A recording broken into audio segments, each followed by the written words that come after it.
Čau visiem! Šoreiz būs stāsts par otrās kārtas uzklāšana ārmēšanas materiālu. Bišķi tāds garlaicīgs tāds video ir, bet tas tā.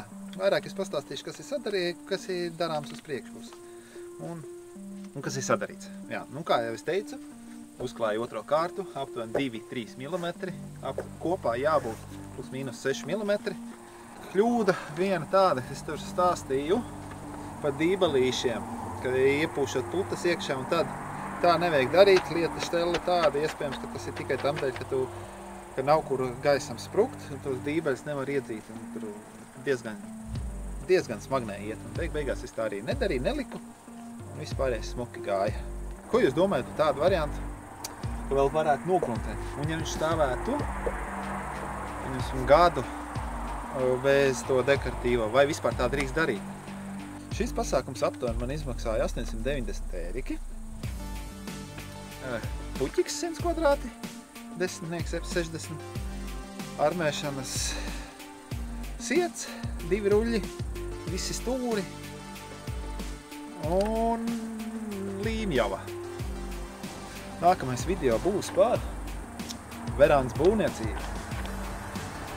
Tas tā, tur pa biškam, pa maziem solīšiem ies uz priekšu, doma ieliet pamatus un ielikt grīdu, arī silto likšu, lai varētu, pieņemsim, uzturēt ziemā plus 5 grādus, vairāk tur nevajag, vai pat omulīgāk.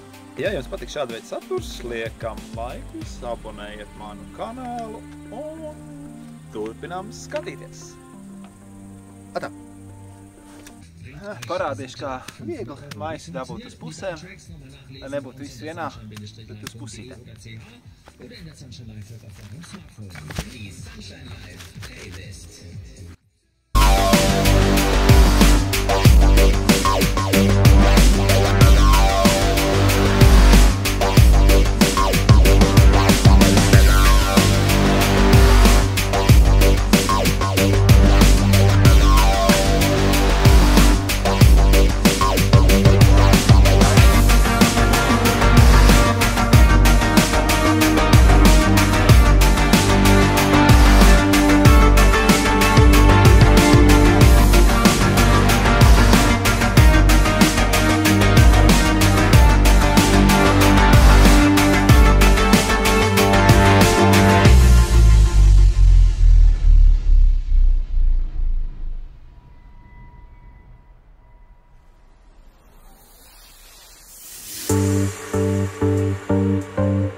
Armējamo materiālu aptuveni 2-3 mm biezumā, lai būtu izturīgāk.